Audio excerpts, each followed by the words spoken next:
A Aliança Evangélica Mundial, assim como a Aliança Evangélica Portuguesa e outras alianças evangélicas, acabaram por determinar que hoje, 21 de junho, seria o Domingo Mundial de Oração pelos Migrantes ou pelos Refugiados.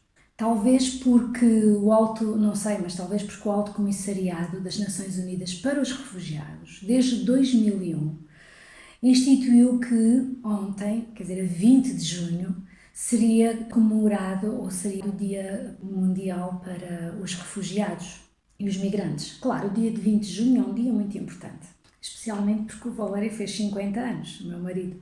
Isso também é uma coisa importante. Mas este assunto é uma coisa que temos que, como cristãos, e estamos a ser confrontados em todas as sociedades e quase em toda a parte do mundo. Portugal não tem tido assim, não tem chegado assim tantos refugiados, mas ouvimos outro dia os 48 migrantes que chegaram ao Algarve. Mas seja como for, é uma realidade relativamente próxima de nós e vai começar a ser cada vez mais próxima, imagino eu. Este ano, o tema que o Acnur designou para a comemoração deste Dia Mundial dos Refugiados é interessante. Diz assim: todos podem fazer a diferença, cada ação é importante. Eu achei que isto se podia muito bem a um tema que nós, como seguidores de Jesus, como pessoas que vivemos nesta época, podíamos também pensar nele, que realmente é isto. Todos podem fazer a diferença. Eu acho que cada um pode fazer também a diferença, diria desta maneira. Nós na Bíblia encontramos, desde o início, no Antigo Testamento, desde o início nós vemos que havia uma preocupação de Deus pelos migrantes. O povo de Israel foi repetidamente ensinado a lembrar-se daqueles que viviam entre eles e a tratá-los, portanto, com justiça. Nós vemos isto nas leis em Êxodo e noutros lugares, também em Levítico. Por exemplo, aqui em Êxodo 22:20, nós lemos que o Senhor está a dizer: não deverás maltratar nem oprimir um estrangeiro, porque também vocês foram estrangeiros no Egito. Portanto, vemos que desde o início o Senhor está a dar esta indicação.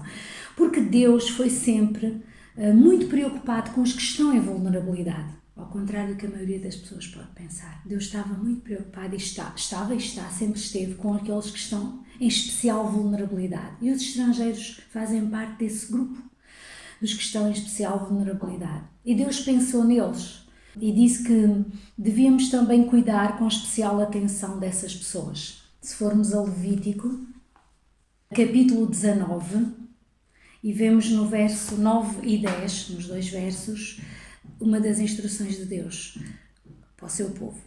Quando ceifarem as searas dos vossos campos, não devem ceifar todos os cantos, nem devem ir respigar depois da ceifa. Também, não deves rebuscar a tua vinha depois da vindima, nem apanhar as uvas caídas. Deves deixar esses restos para o pobre e para o estrangeiro. Eu sou o Senhor, vosso Deus. Portanto, vemos que há um cuidado de Deus desde o início e nas instruções que deu ao seu povo, especialmente sobre os estrangeiros. Na verdade, em hebraico existem duas palavras para o estrangeiro, mas uma delas é mais usada, o nekar, que se refere ao estrangeiro, a alguém que está de passagem, e significa alguém que é estranho. Mas alguém que está de passagem, ou a alguém que está de passagem, deve ser reservada uma hospitalidade especial. Vemos sempre como é que a Bíblia ensina isso. Claro, não encontramos ainda na Bíblia o termo migrante, porque isto é um termo atual, mas é um termo abrangente, que envolve não só estrangeiros, mas imigrantes, migrantes, e portanto é um termo geral para as situações dos deslocados, portanto, que envolve, mas é um conceito que já estava, portanto, aqui desde o início. Quando alguém é estrangeiro, significa que muitas vezes essa pessoa é vista como uma ameaça, e muitas vezes tem que viver mesmo debaixo da ameaça. E é ameaçado, e por isso, causa de ser ameaçado, é que alguns até saem do seu próprio país. Mas depois no país para onde vão, muitas vezes também se sentem sob ameaça, não são bem vistos porque são estranhos, são diferentes, nem são bem acolhidos. Mas, na verdade, Deus tinha sempre esta ideia para o seu povo, de eles terem abertura e tratar bem os estrangeiros. Levou um bocadinho de tempo até Israel aprender isso. Mas a história de Israel é uma história de ser estrangeiro. Mas Deus teve que lhes ensinar muito na sua experiência pessoal, não é? Como povo, para que eles pudessem aprender, mas demoraram bastante para aprender.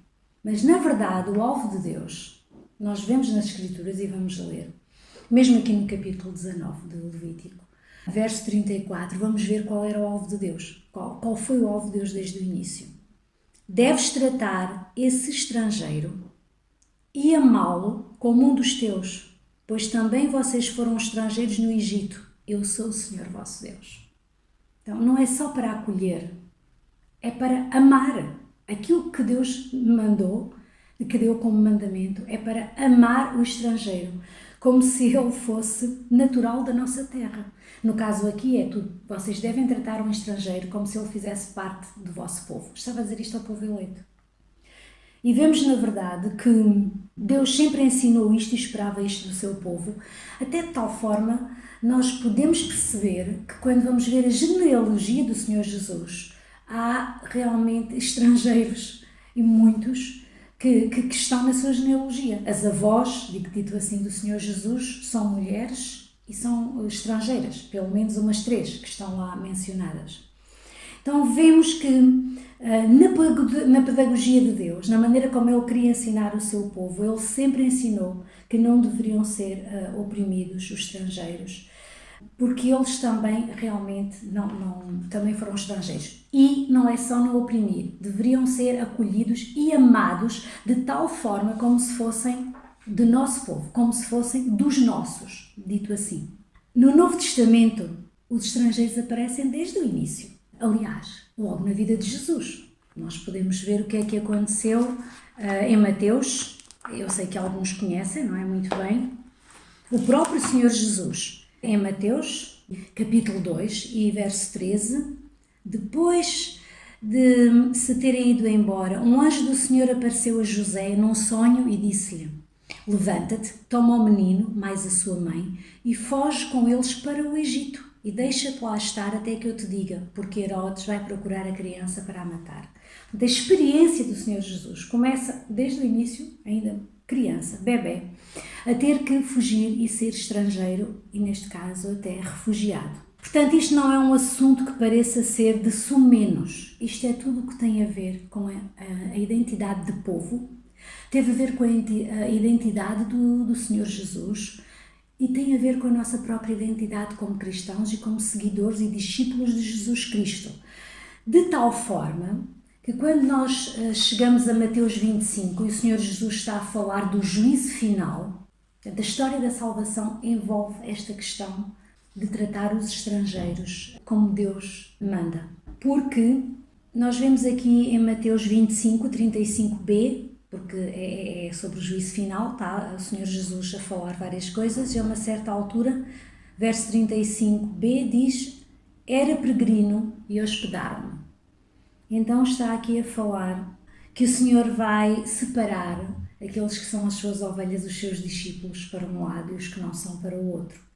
E vai a uma certa altura dizer várias coisas, que vai se identificar que tudo o que fizemos aos outros é como se fizesse a Ele, não é? Eu tive fome e deram-me de comer, eu tive sede e deram-me de beber, eu era peregrino e hospedaram-me, andava nu e deram-me que vestir, estive doente e visitaram-me, estive na cadeia e foram-me visitar. E então os justos hão de replicar: Senhor, quando é que nós te vimos com fome e te demos de comer? Ou quando é que nós te vimos como um peregrino, verso 38, e te hospedamos? Então o Senhor Jesus está a assumir que aquilo que fazemos aos estrangeiros, neste caso específico que estamos a conversar hoje, a abordar hoje, é como se fizesse a Ele próprio. E o Senhor Jesus tinha esta maneira de pensar. E a igreja primitiva tinha também esta ideia, porque ela própria, a história da salvação, está assim sempre envolvida nisto de ser peregrinos e ser migrantes e ser estrangeiros e ser refugiados. Vemos que em 1 de Pedro é isso, somos chamados como peregrinos. Sabemos que em Hebreus 13:14 diz: ok, nós estamos aqui de passagem. A nossa cidade não é esta. Nós somos peregrinos e estrangeiros, não estamos aqui. Portanto, isto mexe com a nossa identidade. Isto começou com a identidade do povo de Israel, isto passa pela identidade do Senhor Jesus, e isto chega à nossa identidade. E não há maneira de ser discípulo, não há maneira de ser igreja se nós não percebermos isto. Que nós Devemos entender perfeitamente qual é a vontade de Deus para tratarmos os estrangeiros, os migrantes. É que eles devem ser tratados como se fossem um de nós, uns do nosso povo. É assim que deveria ser. É isso que Deus espera de nós. Agora, a história da Bíblia, ou a história de os migrantes na Bíblia, como podia ser o tema desta palestra, é enorme. Começa desde muito cedo, como eu disse. Escolhi 2 exemplos para nós podermos hoje só rever e talvez poder aprender algo que possamos adaptar à nossa vida e o Senhor possa abrir o nosso entendimento para ver como tem sido a nossa prática. E o primeiro exemplo começa logo com o pai da fé, Abraão. O Abraão e a Sara, que são acolhedores. Como sabem, Abraão foi chamado, portanto, era arameu, foi chamado de Ur dos Caldeus, onde é hoje o atual Iraque. E vemos que ele começou a sua saída respondendo à chamada de Deus, portanto, um estrangeiro da Mesopotâmia, até chegar à terra de Canaã, uma terra que Deus prometeu que seria para os seus filhos. Muito mais tarde, esses descendentes ainda nem tinham nascido, claro, mas Deus já estava a fazer essa promessa. E é interessante aqui que em Gênesis 18, portanto todo o capítulo tem esta história que podem ver, uma delas a explicar sobre Abraão, como é que ele tratava o estranho, ou o estrangeiro, que a raiz da palavra estrangeiro é alguém que é estranho. É estranho porque não conhecemos, é diferente. Nós percebemos que Abraão e Sara estavam dispostos a acolher as pessoas, mesmo aquelas que chegavam, sem ser planeado, sem terem combinado, aqueles que estavam a seguir um caminho, vinham sem avisar. Bem, às vezes podiam até não ser desejados, mas realmente eles os acolhiam. Fazia parte da prática da sua vida.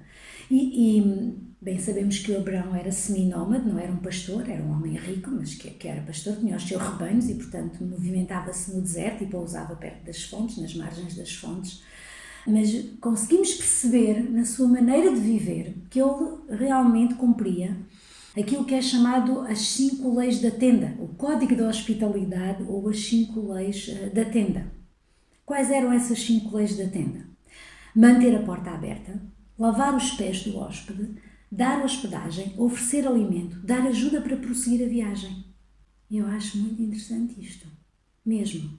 Quer dizer, a gente deve pensar, não é só ter a porta aberta para quem chegar, alguém que não conhecemos, que não avisou, isto não estava planeado, que nós nos nossos dias temos tudo isto planeado, temos uma agenda cheia, não temos espaço para acolher, não temos tempo. Mas aqui havia esse tempo, havia esse espaço, e não só fazer isso, mas ainda ajudar a pessoa para continuar a sua viagem. Dar-lhe meios e comida para ele continuar a sua viagem. E vemos que na verdade chegaram 3 hóspedes à tenda de Abraão. E ele nem espera que eles façam qualquer pedido. Ele foi ao encontro deles. Vocês vejam que é esta hospitalidade. Nem esperou que eles fizessem um pedido. Ele vai ao encontro destes 3 homens, como sinal de respeito e dos rituais, não é? do seu tempo. Ele presta-lhes realmente ajuda. E sim, a primeira, de alguma forma, é tratar os pés. Para quem andava tanto a pé naquela altura, milhas e milhas, isto era mesmo um bem que se podia fazer, não é? Lavar os pés. Talvez temos que encontrar hoje o que é a maneira de lavar os pés. Algo que seja o equivalente a lavar os pés de alguém. E é interessante isto, pronto, chegaram, eram 3 anjos, ele não sabia, mas o Novo Testamento diz que alguns de nós que devemos ser hospitaleiros, porque alguns sem saberem hospedaram anjos. Então, como não sabemos quem são, temos que acolher toda a gente. Com o coração aberto, não só com a porta aberta. A tenda estava aberta, mas o coração também tem que estar aberto.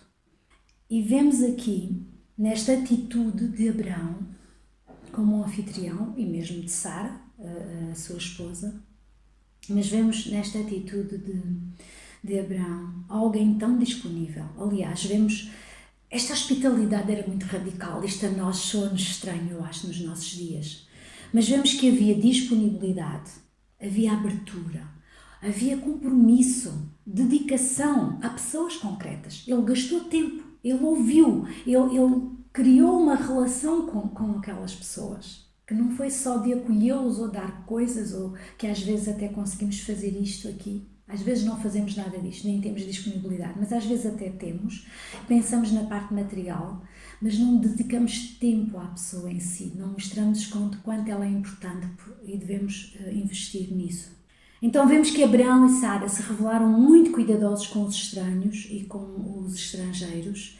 E, portanto, lembra-me o que lemos há pouco, quando o Senhor Jesus estava a falar em Mateus 25. Lembram-se da frase? Era forasteiro e me acolhestes. E eu acho que isto deve nos levar a pensar. Bem, neste caso, a visita trouxe a Abraão uma grande alegria, porque foi a confirmação da promessa da paternidade, que Deus lhe tinha prometido, não é? Que havia de ser pai de uma grande nação. E então ele descobriu este Deus tão próximo. Num encontro com os enviados de Deus, ele descobriu como Deus estava próximo. Deus quis-se mostrar como é que estava acessível aos homens. E foi na hospitalidade, na maneira como Abraão e Sara acolheram estes emissários, que Deus teve a possibilidade de mostrar quão perto estava. Deixo para refletir talvez duas perguntas que nós devemos hoje em dia, e como comunidade cristã alentejana e como cristãos seguidores de Jesus. Duas perguntas. A primeira, que devemos refletir durante a semana. Quais gestos e iniciativas já pertencem à nossa cultura de acolhimento ou de hospitalidade para com os estranhos ou os estrangeiros, ou na nossa experiência cristã? Segunda pergunta que devemos realmente pensar é: como é que nós vamos superar os argumentos daquelas pessoas que acham que não devemos acolher assim tanto os estrangeiros e os migrantes? Aliás, alguns são totalmente contra. Como? Quais são os argumentos para superar isso? Ok, posto isto, vamos ao segundo exemplo, que vem do Novo Testamento, para além do de Jesus, que já mencionámos, mas um que talvez seja mais próximo de nós, e escolhi o exemplo de um casal solidário. Um casal amoroso. Ai, todos nós gostaríamos de ter casais assim. Eu acho que nós deveríamos era ser casais assim. E os que não são casais deviam também ser assim. Mas especialmente ser casais assim. E estou a falar do relato de Atos 18. Estou a falar de Príscila e Áquila. Realmente, eles eram migrantes. Uns migrantes quase refugiados. Pensa-se que eles deveriam ser um casal que deveria ter algum ministério de liderança na igreja em Roma, portanto na igreja, na comunidade primitiva, em conjunto com Paulo e até com Apolo. Portanto, Priscila e o seu marido eram judeus, cristãos em Roma, não é? E por causa da perseguição do imperador Cláudio contra os judeus, mais ou menos à volta do ano 50 depois de Cristo, eles fogem para Corinto, onde se instalam por um tempo. Depois prosseguiram e foram para Éfeso, mas instalaram-se em Corinto durante, portanto, um tempo. Aí também assumiram as suas responsabilidades pastorais, que Paulo realmente lhes confiou diretamente. Mas eu acho que é tão curioso, é tão desafiante. Eu fiquei tão alegre a pensar neste casal, porque eles são uma família que acolheu Paulo em Corinto, para que Paulo pudesse ter o seu sustento. Estes eram profissionais, como nós hoje diríamos, profissionais liberais. Eram fazedor de tendas e durante um tempo Paulo, que não estava a receber apoio das igrejas, não estava-lhe a chegar o apoio das igrejas, foi fazer tendas e foi na casa desta família, deste casal que ele ficou e pôde ganhar o pão com o seu próprio trabalho manual, a exercer a sua profissão. E é interessante porque eles, eu sei, às vezes digo muita vez interessante, porque isto para mim é mesmo interessante, esta maneira que os nossos irmãos viviam, que conseguiram transformar o seu lar num espaço de acolhedor, um espaço onde as pessoas se podiam chegar e sentir bem, eram solidários. Eles se envolviam com as pessoas, estavam dispostos a ajudar, a abrir a sua casa para poder ajudar a formar os irmãos, a treinar, a aconselhar os mais jovens. Neste caso, Paulo, para poder ficar e poder ter uma oportunidade de ganhar o seu sustento, o seu pão de cada dia. Essas pessoas que deixam outros fazer parte das suas vidas. Quando alguém entra na nossa casa, essa pessoa faz parte da nossa vida. Não há outra maneira. Eles abriram também os seus corações, não foi só as casas, para cuidar, para proteger, para dar ânimo, para incentivar a que os que estavam a chegar a Jesus continuassem na sua caminhada com Ele.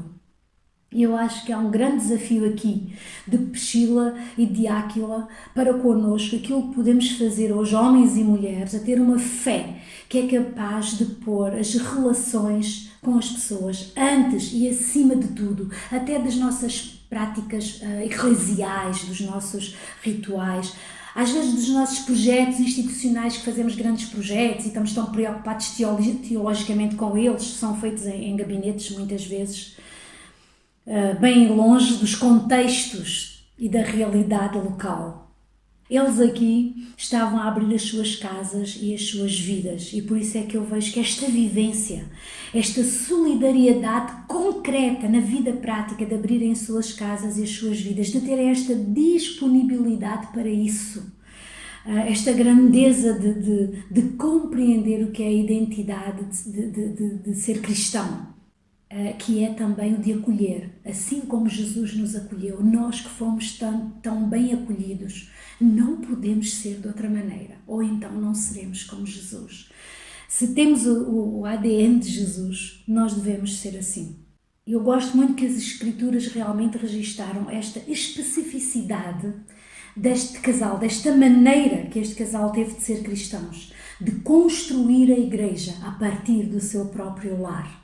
E isto revela que eles tinham uma vida comunitária centrada numa forma simples, como hoje chamaríamos de uma igreja doméstica, um grupo familiar, uma célula familiar.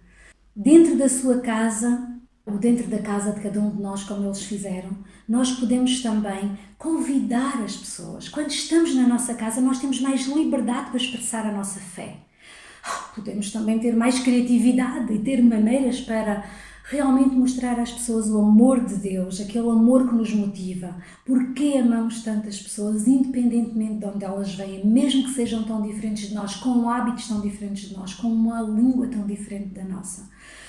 Mas são pessoas que precisam de Jesus, são pessoas que Deus ama profundamente e nós também os deveríamos amar e acolher, tal como nós fomos acolhidos. Isto devia fazer parte dos valores de cada família. Somos cristãos, somos famílias cristãs, devia fazer parte do DNA da nossa família.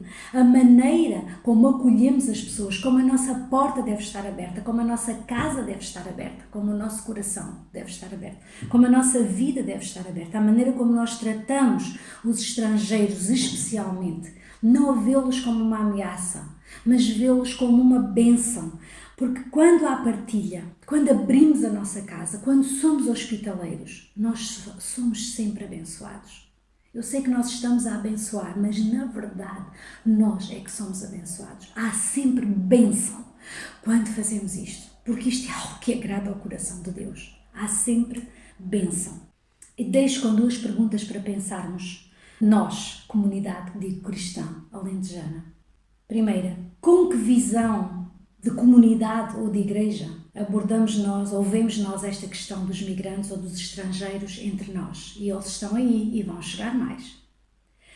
A segunda é pensarmos em que maneiras concretas, gosto que depois vamos falar quinta-feira, que me digam em que maneiras concretas é que os migrantes podem enriquecer as relações ou enriquecer a nossa comunidade ou a nossa igreja. Então, temos muito que pensar. Queria terminar só dizendo ou resumindo. Deus pode abençoar e tem abençoado imensas comunidades e igrejas com os migrantes que estão a chegar. Temos ouvido algumas histórias destas em Portugal, mas mesmo em muitos outros lugares, especialmente na Alemanha. Eu estava a ler sobre um pastor que tem 600 refugiados na igreja dele. Alguns que eram de fé islâmica e que se converteram, e são mais de 50 pessoas. Por causa da acolhida, da maneira como foram recebidos, pelo amor que lhes foi demonstrado. Portanto, temos muito a ganhar. E pensando um bocadinho na história do Evangelho em Portugal, está pensando como é que o Evangelho chegou aqui? Chegou por estranhos, chegou por estrangeiros. Pensem, por exemplo, no Dr. Roberto Caule, como chegou à Madeira. Ainda estamos a falar nisto no século XIX. Posso pensar aqui no Norte. Fui abençoada pelo o ministério que foi iniciado por um irmão inglês, o irmão Eric Barker, um dos pioneiros, que abriu imensas comunidades das igrejas dos chamados irmãos conheci a sua esposa e os seus filhos, e um deles ainda são missionários e pastores no norte de Portugal, mas este homem veio para trabalhar numa das empresas do vinho do Porto. Era um alto funcionário dessas empresas, era um profissional, assim como o Dr. Roberto Carla, que era médico, não é? E vemos a influência destas pessoas. E na casa deste irmão de Érico Baca, muitos do que eu ouvi testemunhos de irmãos nossos que foram para ter as suas refeições, crianças que aprenderam a ler, que a sua esposa iam para comer a sopa e aprender a ler. Portanto, temos muito influência mesmo na nossa chamada comunidade evangélica. Começámos a partir dos estranhos e dos estrangeiros. Portanto, esta dinâmica da comunidade cristã, à luz do Evangelho, é de reconhecer no estrangeiro o nosso próximo, muito próximo, tão próximo que temos que tratá-lo e amá-lo como se ele fosse um dos nossos. Lembrem-se, é isso que o Senhor está a pedir de nós e a esperar de nós, que o amemos como se eles fossem um dos nossos. Na igreja ninguém é estrangeiro, nós não podemos tolerar nenhuma forma de rejeição, de discriminação, de indiferença para qualquer pessoa, seja ela estrangeira ou até mesmo de outra religião. Faz parte do nosso ADN que nós possamos acolher, tal como fomos acolhidos. E que nós possamos estar despertos para isto, irmãos. Isto faz parte da nossa vida cristã. Isto faz parte de ser seguidor de Jesus. E não há maneira de fugir a isto.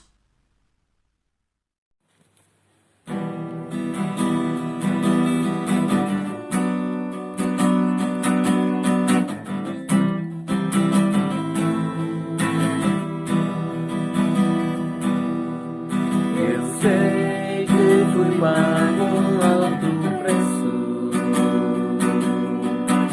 para que contigo fosse o meu irmão. Quando Jesus derramou sua vida, Ele pensava em ti, Ele pensava em mim, pensava em nós.